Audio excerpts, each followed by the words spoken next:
You shooting for the stars, huh? You just make sure you keep winning, otherwise I'm gonna have to cover this one out for you. I always win. Power episode for the Prince. They really should have called this Power episode Everybody Gets a Love Scene. You guys picked on me last week when I told you Drew was gay and his dad is bisexual. Y'all jumped all in my comment section saying, oh, he's just contemplating. I said, spell it. They said, oh, he's just a deep thinker. I said, well, what is he thinking about? And we learned this episode he was thinking about being the sausage for a man's hind parts. In this review of episode 4, we're going to talk about all the crazy love scenes. We're going to talk about Tariq and his setup. And we're going to talk about some things that fans have said that have become theories. And we're going to break it down. If you're finding me for the first time, please subscribe to the channel. This is my wife. Hello. And she might have to step away to go get baby L, who will not sleep. So y'all might be seeing another baby L appearance. Having said those things, be sure to join me and Larry Monday, Wednesday, and Friday night as we go live. We take the best fan theories and we make videos for them. And follow us on the gram. Honey, first things first. I also told them that there was a possibility Simon Stearns was gay. When did you just say that? I said that last year. Okay. And we find out that Simon Stearns has been divorced and he's remarried to a Bash Kamal who now wants to cut a deal with Tariq to push his drugs and wash the money. This came out of left field for me. I did not see this Not coming at all. I'm like, what in the world? It almost irritated me because I'm like, okay, y'all just throwing whatever in the script on the screen. Well, honey, the people writing this, sometimes they get things extremely right and sometimes they go a little far left. This is right on the money. You are watching a housewife show right now where the rich-ass husband is gay on the low-low but don't want nobody to know it. Mm-hmm.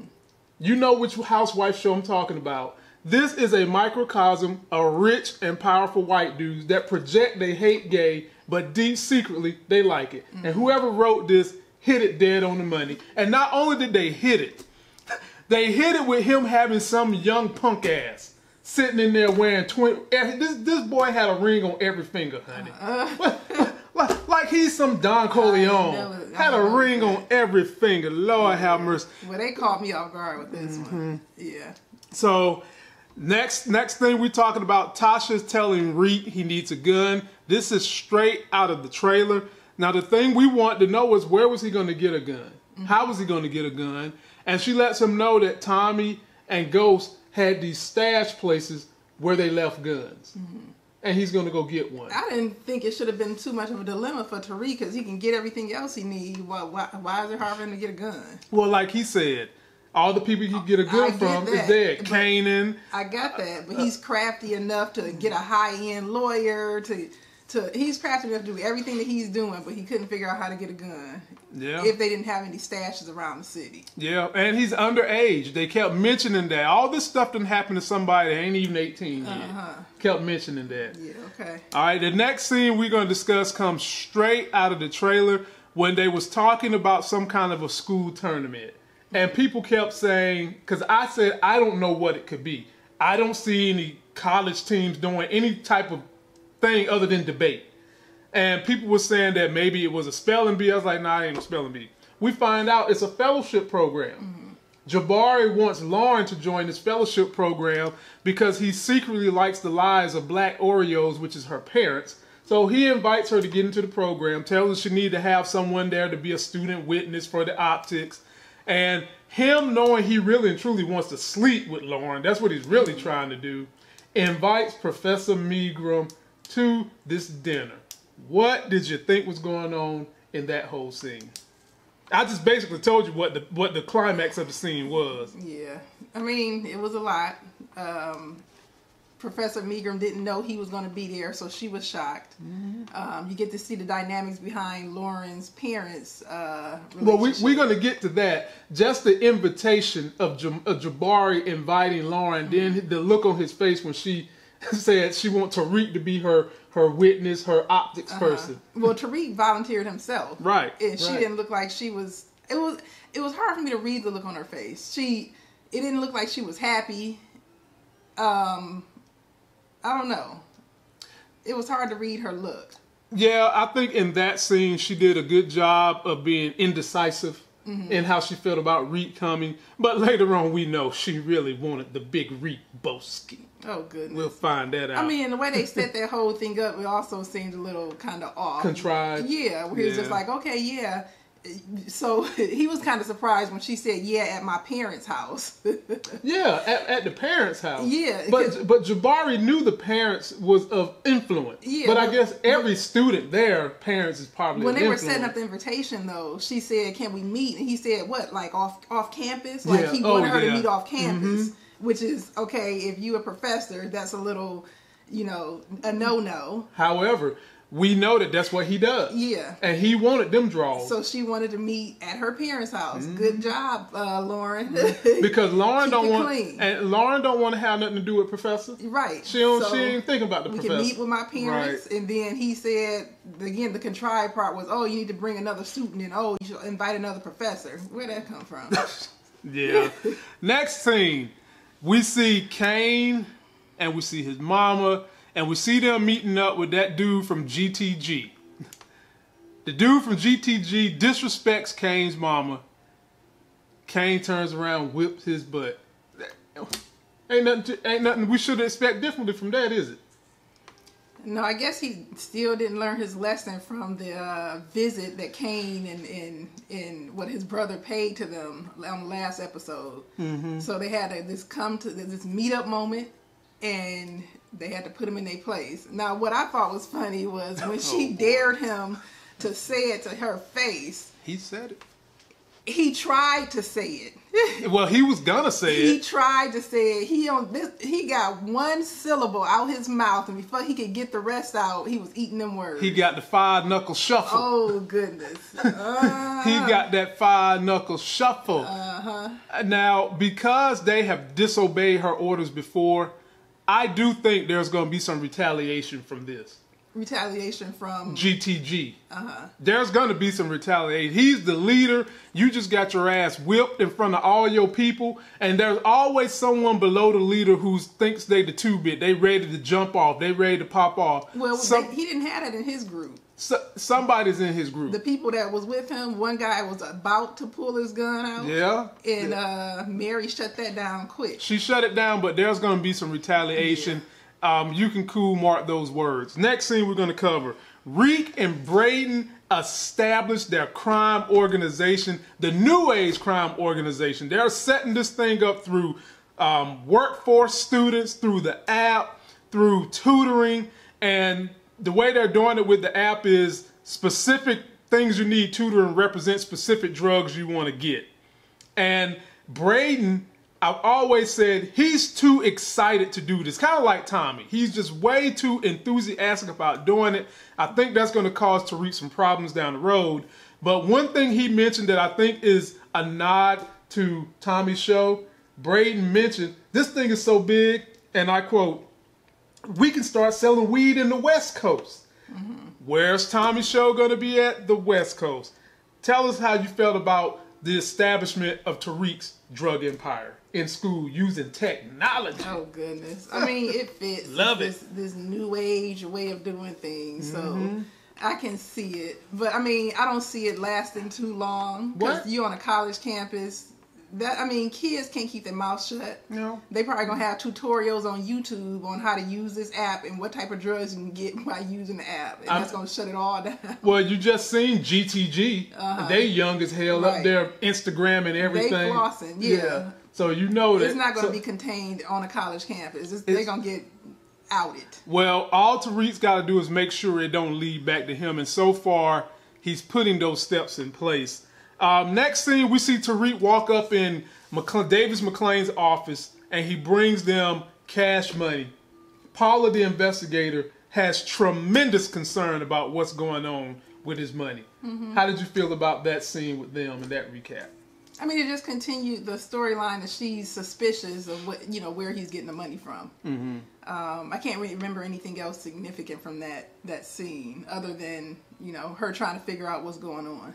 Well, Davis McClain is basically like, it don't matter where the money come from. I mean, as long as we ain't getting in no trouble for it. And then he tells Paula, some of this money go to you. Mm-hmm. But see, what we didn't know until later on in this show, there's a bigger narrative with Paula and Davis McClain.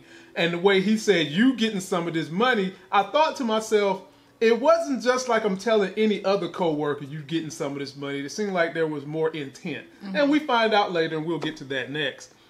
So now the new plan is they're going to go after Sachs. They're not putting Tasha on the trial because we've seen what the hell happens to Tasha when you put her on trial. Her wig splits if the right woman can come in there and split it. So the new plan is to prove just how much Sachs is an F-up. Mm-hmm. And to punch holes in the fact that he shouldn't have anything to do with this case.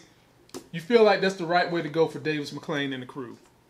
I mean, that's the only way to go at this point. That's the only option they got? I can't think of any other options. Well, we learn later that there is another option, but that was a smart option. Mm-hmm. All right. Next, Monet sends Drew to basically spy on Tariq to see how he's got his organization set up. Mm-hmm. And this is when everything I told y'all last week. Wait, let me just say, now, it's funny how Monet is always lurking around corners. I think it's just, she is always lurking.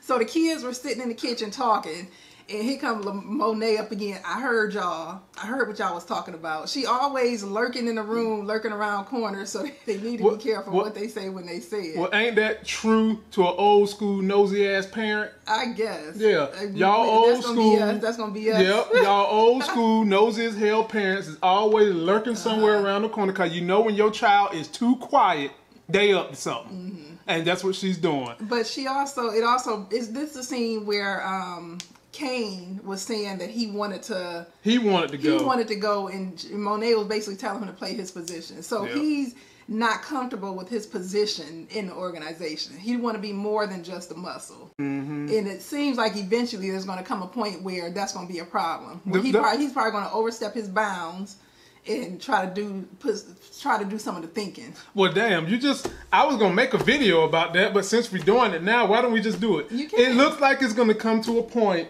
when you're going to have a split up in the family. Some are going to run with daddy, some are going to run with mama, and somebody might try to start their own organization. That's what's going to happen. When daddy get out of jail, however he get out of jail, you're probably going to have Drew and Diana follow daddy, and then you're probably going to have Kane say he want to do his own organization, leaving Monet in the dark. But I was going to say that for another video. Leaving Monet or running off of Monet? No.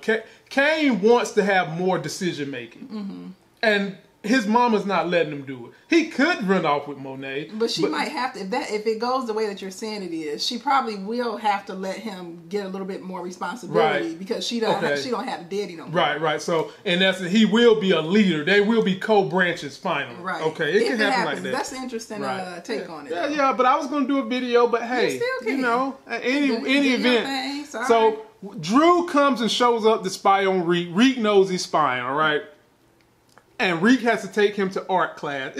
Doesn't this play right down the road of the stereotype they're trying to portray? He gets into art class. They set him up with this black dude. And I knew by the way that Drew and the black dude was looking at each other like they was both chocolate chip cookies. I knew from last week.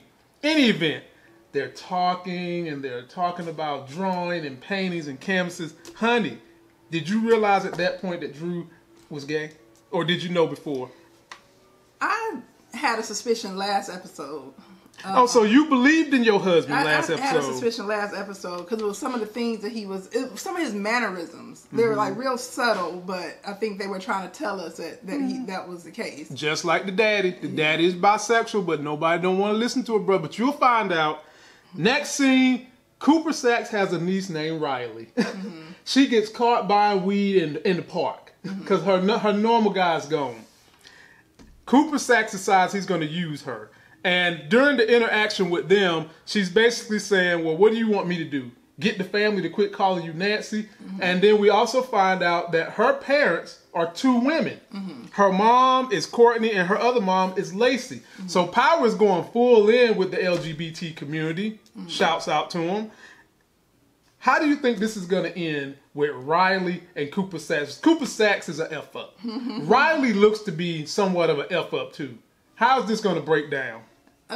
Riley she appears to be very headstrong, and he's not going to be able to control her or contain her. So she already is doing her. He tells her to do one thing, she's going to do the exact opposite. And so, but I still think she's savvy enough to be able to kind of hold her own, or get out of certain situations. But we'll see how far they're going to use her. But yeah, if she's rocking or do anything that Cooper Saxe tells her to do, it's going to be a mess. Oh, it's going to be that. Ladies and gentlemen, this show is so good. I told y'all, if they made a good story, y'all were going to forget old ghosts and you'd be fine with this Reek thing. I told you. We'll see. Yep. And every week they add in new layers that make this show have to go on for more than 2 or 3 seasons. They keep adding layers. But my issue with Power is they have so many different layers and so many different arms to the story that they let some stuff just fall flat. It's like they don't have enough episodes to develop it all, and then we wondering, well, whatever happened to that, or what was the point of that? The point of that is so that if they keep getting renewed for season after season, they have something they can all pine to that they didn't finish in the last season. Like some of these stories, like let's take this next thing we're going to talk about. Rodriguez is deposed. This is McClane's way. He thinks he's going to get at Cooper Saxe. He deposes her because he knows she's got an axe to grind with Cooper Saxe. She's in there talking all about how Cooper Saxe went all out the chain of command, put the thing on Eliza Marie, who's underage, got that thing on her wrong. Then Cooper Saxe turns the tables on her and says she was complicit. says Rodriguez was complicit and lied about the Terry Silver thing, and then that bounces to they got to go get Tate. We really didn't have any. We still want to know what happened to Eliza Marie. Right. All right. And by them not filling up those holes, it allows them the chance to, if they keep getting more and more seasons, Now, speaking of all that, how did you feel about the exchange between Cooper Saxe and Rodriguez? I don't have any strong feelings about it. It just shows me that they both are crooked, and Rodriguez is just hot that Cooper Saxe won up her because she basically was complicit in his crookedness. Now, she wasn't happy about it. Like, she didn't like it. But to get Andre Coleman, she made him lie. Right. And from there, they decided that, hell, we're going to have to go get old Short Man Tate, my boy, which I don't understand why y'all don't like my boy Short Man Tate. So the next thing we see Short Man Tate sitting in there with Steve from the DNC and John Mock. And they basically are telling him, you're going to have to lie. The DNC is forcing you to lie because he's going to have to take the stand. Right. Now, what do you think is going to happen when my man Tate... I can't wait for that. I can't wait. But go ahead. That's because Tate is like the ultimate politician. Ultimate. Anything he says, he's going to bring it back to the betterment of the political scene for New York, and he's your man, and so he's probably going to tap dance around everything. I don't know. Don't worry, I can't wait. Next scene, Paula catches Reek at his place where he's staying at and grills him about the money. Reek lied and said he's stealing the money from the grandma, so that can wind up being a story because they might go investigate the grandma and say, Grandma, has Reek been stealing your money? And while Reek is telling her that and she's saying, I can help you, you need to get your money clean, she sees the gun that he took from the washerette. That scene was straight from the trailer. What was in the washerette? The gun Tommy and the crew had hid in case they had to run. One of their drop spots. So what do you think is going to happen between Reek and Paula? What do you think they're going to do? Paula in that scene was reaching out to help him. I guess she kind of looked like he had his back against the wall and, he didn't have any other options, and she offered to help him. And I don't know what that help would look like, but she seemed like she had a little soft moment with him during that scene. And it seems like she's going to kind of be a mother bear in this whole thing. Maybe. Yeah. But then the thing is, after she saw that gun, did that make her a little bit more suspicious. Yeah, or for sure. Is she going to be that willing to help him when she saw that gun? I think she will be. So in the one way, he's trying to act like he's helpless, but on the other hand, she see that he has this gun. So I don't know which way she's going to go with that. And that was a drop on his part. Why the hell you got the gun in your book bag, Reed? Yeah, come on, Reed. That was a drop on his ball. But I see her kind of being a mother bear figure that's going to get caught up. She could be collateral damage. Because we'll talk about how they done weaved in her story, but she could wind up being collateral damage but too. He's still in stacks of money from his grandma. Hey. And those aren't like clean stacks of money. Those look like money that's been, pieced together. Hey, grandma paid. If she's a detective, you would think she would know. She's not a detective. She's an investigator. If she's an investigator, you would think she would know what dirty money looks like. And that's just like stacks of these loose random bills tied together with rubber bands, whatever. And they probably smell funny. Yeah. So she should know it ain't all come from one place. Now there is one caveat that old people tend to put their money under their mattress. And in their breasts. So maybe and in their bosoms. That could be a little bit of his saving grace, but could still, yep. she as an investigator, she should know something's up. We'll she does. She knows something's up. Yeah, she know.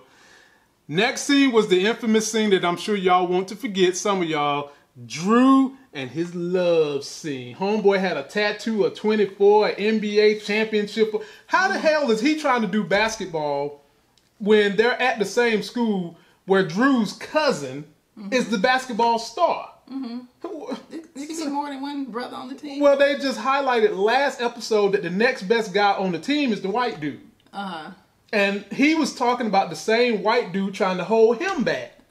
So he's the third best, but he think he's going to go to the NBA. Yeah. And Drew's just rubbing on that 24. Oh, goodness. And rubbing on that championship, saying, you better win. I'm going to have to draw on that. Then they have their smash love scene, and he gets called away by his mama. What did you think? I'll tell you what I thought about the whole scene. And Monet highlighted it after that scene. So he's so bent.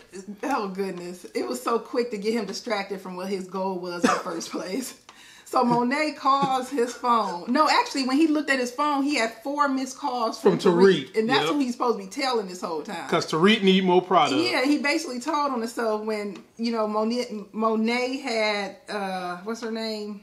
Diana answer her phone and put it on speaker. When he said, Tariq has been blowing me up and I'm not with him. Can you come? Where the heck are you? Where are you at? What are you doing? He's being a human man sandwich. Oh my goodness, that is crazy. So basically, he's so he can get distracted by love, basically. In essence, or lust, or whatever you want to call it. That's his weakness. And for people who are in the LGBT community, it's a mindset. First of all, it's taboo in our society, even to this day, that you're gay in the first place or a lesbian. And so when you find someone that is lesbian, y'all like each other, it definitely becomes a huge weakness, because now you feel like your soul is free. You just want to be tied up into this individual. You just want to do your own thing. This is Drew's weakness, and Monet knows it.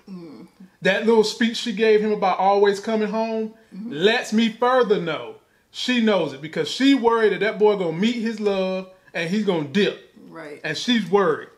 Next scene, as she mentioned, Diana is sent to give Reek more product, and Monet already didn't send Diana in the first place because she know Diana is weak for Reek.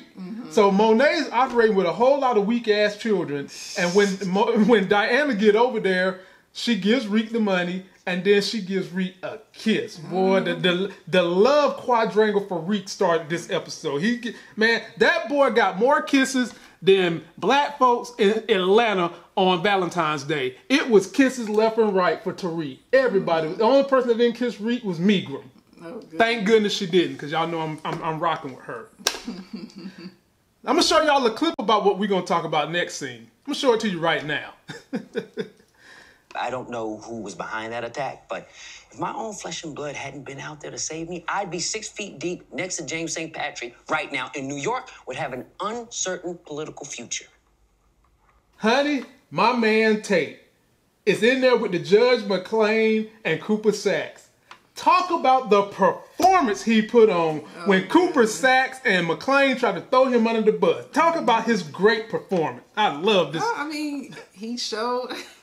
Tate did what Tate does.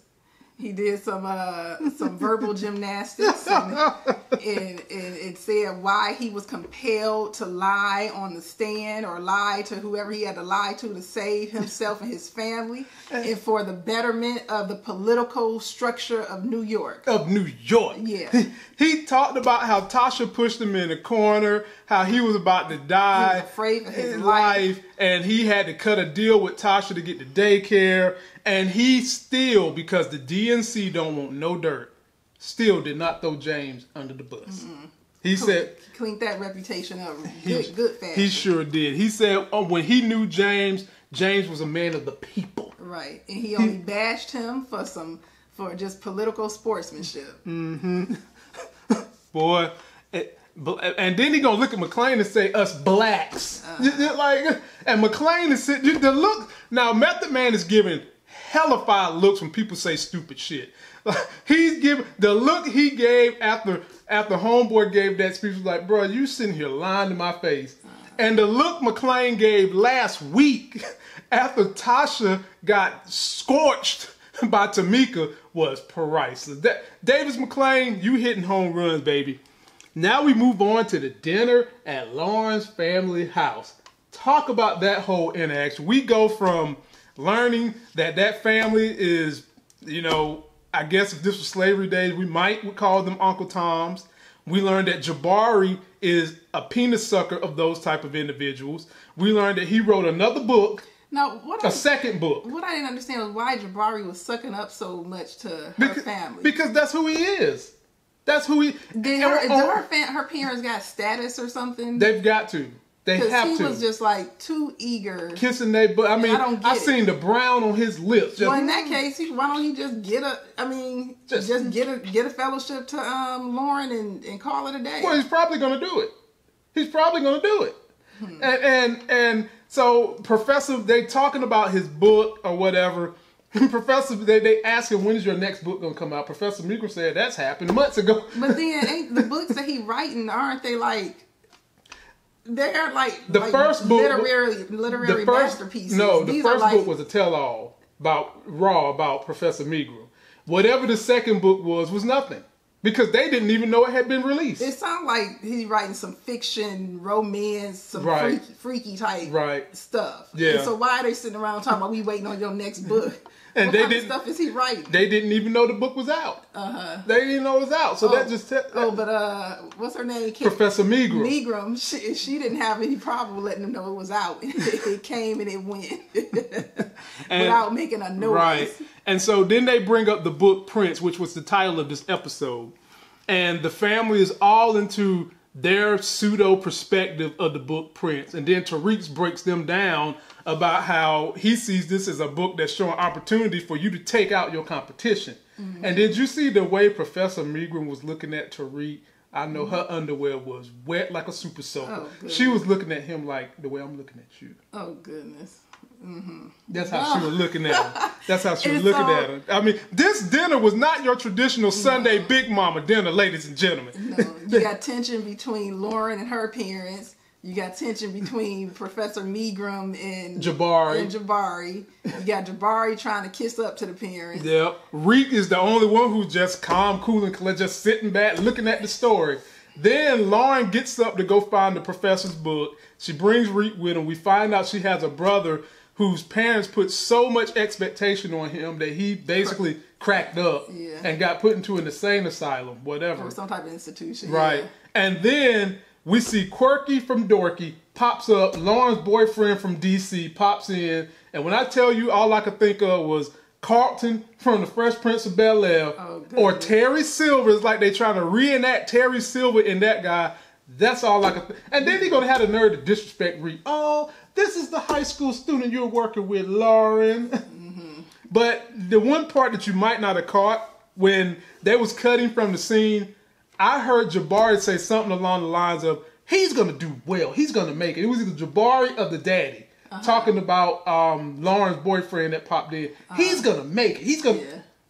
Why the hell he gonna make it? Because he know how to talk like y'all. Because he wear these tight ass vests, collars and stuff. That don't mean nothing. He's a Tate in the making. That don't mean he's a Tate in the making. That don't mean nothing. He could also be a Brayton brother in the making. Get cocained out, thinking that your privilege gonna take you somewhere. Well, regardless, he know how to put on the show. And apparently he got the parents eating out of his hands. Yeah, his name is Malcolm, ladies and gentlemen. So, of course, there's going to be more to that. There's going to be tension between Malcolm and Tariq. Yeah, and Malcolm and Lauren. And we're going to see the dirty side of Malcolm. And this is the traditional story where dudes like Malcolm get mad at the way the world is. So Malcolm is this dude who's on a good track. Tariq is a hoodlum in essence. And now it's gonna be like, you're going to pick that hoodlum who's doing drugs over me, and this is what dudes like that get mad about across the world. I mean, Power's setting up great narratives, ladies and gentlemen. I don't know how they're gonna get out of that one, but they might use it, they might not. But why not? Why not? Yeah, I mean, that'd be interesting. And I could easily see Malcolm being a sacrificial lamb, easily. Boy. So now we get back. Carrie and Jabari are back in their office. They're arguing with each other. They're having a fuss out session. Carrie basically accuses Professor Jabari of screwing all the young girls. Basically like, that's what you want to do with Lauren. And he accuses her of not fulfilling needs, blah, blah, blah.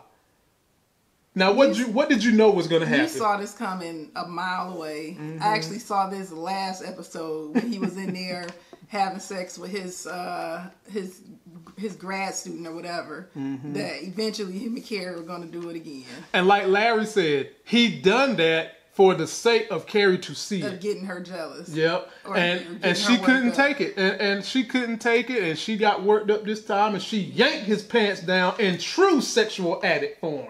I mean, yanked him down. Okay. Only thing she didn't do was take his shirt off with her teeth. Okay. That's all she ain't do. Yeah. But anyway, like I said, we saw this coming a mile away. Next scene, Cooper Saxe has got his niece working undercover for him to get information on Tariq. So he sends the niece into the party that they're having. They playing not Little John, but they playing Yin Yang Twin. The party is live. She goes in there. Tariq treats her dirty the way he's supposed to. And now, if you're supposed to be a smart drug dealer, you know you can't be friends with everybody. Right. So he dissed her. Cooper Saxe said, "Don't talk to Tariq." She made a beeline for Tariq to talk Straight to Tariq. So there's, like I said earlier in this video, dissension already, ladies and gentlemen. I already said that. And when she went to talk to Tariq, she meets Braden, who takes a liking to her. And while she's doing that, Tariq sees the competition upstairs, highlighted by Braden. So Tariq decides, I'm going to unravel a plan. I know how to take out my competition. All I got to do, Tariq remembers the white privilege that was showcased last episode. So he goes up there, tells them that Braden is the one doing the drugs, selling the drugs. Homeboy go down there like a fool, start a fight, and Braden beating his chest out now, trying to look good for Riley. Braden was holding his own. And I think Tariq wanted to see how Braden would handle under pressure too.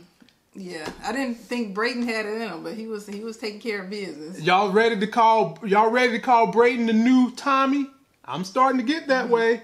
And in the end, what happens from the whole situation was homeboy that was selling the drugs, the competition, is now gone because he was messing with a Western. He got suspended for right. Yep. Tariq played chess on this one. Not only did he figure out how to get rid of the competition, but he wanted to see how Braden would handle himself under pressure. Right. And Braden got hands, man. Braden got hands and white privilege. And you got a black dude on top of that leadership.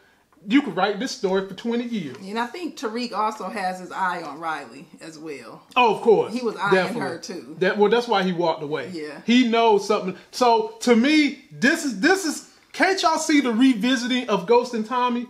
Because Braden is about to get involved with Riley possibly. This is no different from Tommy when he got involved with that redhead chick. Remember that? Now, is Riley going to be feeding Cooper Saxe or Braden and Tariq? She's going to be taking the information from Cooper Saxe potentially and feeding it to Braden and Tariq to protect themselves. Yep. This ain't nothing but a new Tommy Holly setup. That's all it is. Tommy Holly setup. Braden Riley. It's a Tommy Holly setup. I can see that. Yeah, that's all this is, ladies and gentlemen. I was going to do another video on that. Matter of fact, I will do that video. I'm giving y'all the goodies today, all of them. All right, now we get down to Method Man is screwing Paula, his investigator. Honey, you don't poop where you eat. Mm-hmm. You don't fraternize with people you work with, especially when you marry, and they made a point to let us know that he's married, because go and tell the folks what you had to say. I mean, he took his ring off, and I'm like, well, why did they take their ring off? It ain't like it's gonna be like, oh, so you take your ring off, you ain't married, you put it back on, you married. Can I ask you a question? What? When me and you done things to create our child, do I ever do it with my ring on? No. You don't wear your ring now like that. Most men don't most men take their ring off when they get into bed with anyone. It ain't just I'm cheating with my jump off, taking off my ring. It's just I don't want to have sex with my ring on my finger. Period. Whatever. Yeah, okay. Yeah. But in any event, she kept getting text messages during that scene. Mm-hmm. And come to find out, it was a wire transfer from Bam, the guy that's now working with Tariq, who's the married lover of Stearns. What do you think was going through her mind during that whole scene? And she also mentioned Method Man's wife's name is Marilyn. What do you think was going on with that? So going back to the backstory with Method Man, he shut it down when she shut it down when he was about to make some type of excuse about his wife. So it makes you wonder if there's more there, where it seems like his wife isn't much of a factor. He's trying to downplay his relationship with his wife. It doesn't seem like he's like just simply off cheating on his wife with her. It seems like maybe, I don't know if they had a relationship before the wife, or if there's something deeper. Yeah, or maybe it's one of them situations where she's expecting him to leave his wife and he hasn't done it yet. It could always be that. Yeah, it's something there. Yeah, it's definitely a there. We'll knock on the door and see if we can get in. So we'll come back later to that. I'm sure they're going to reveal whatever the issue is later. Right. So with the LLC thing, it plays out the way she said it was. She called this a couple of episodes ago, where she said eventually, we're going to start getting payments from this, shady LLC, and they go to shady LLC. There it is. And again, Method Man don't care. It's like, this is your money. Like, we don't care. It don't matter how the money get to us, as long as we get the money. So, but if the money is legitimately coming from his grandmother, like he said, why all of a sudden are they getting money from an LLC? Because she basically told Tariq, you need to have this money legitimized. I guess for her, it's kind of like, okay, I just talked to Tariq today, and he said he got it from his grandmother. And now tonight, I'm getting money wired to me from a shady LLC. Meaning it ain't coming from your grandma. Right.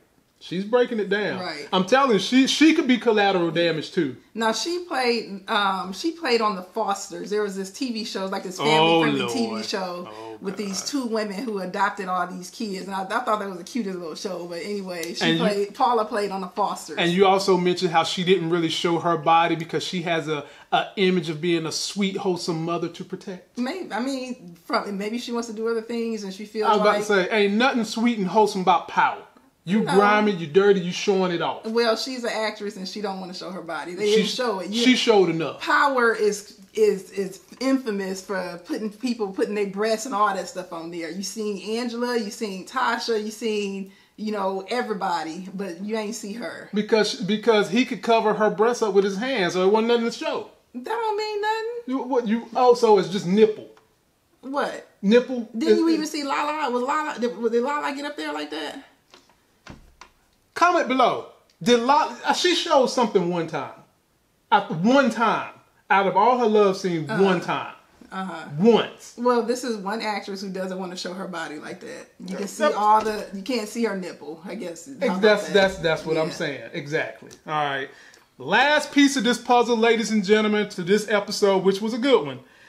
They end on showing Tasha doing push-up. Now, that wasn't realistic to me. I did not see no Tasha in no jail cell doing... trying to get ready for war. Doing push-up. Yeah, maybe that's what she's doing. She's from the streets, right? She said, don't let this Don't let this Gucci fool you. Okay. So Tasha was in there doing Gucci ass push-ups, all right? And she gets sent the picture that Drew took of Reek in the art class. Basically saying he better continue to do like he did on day one. So y'all remember that day one thing, because that was an issue last season. This was Tariq's day one. And then they show another picture of Cooper Saxe that cuts to Riley took a picture of Tariq standing on the balcony looking down on his empire. Any significance with those two picture scenes for you?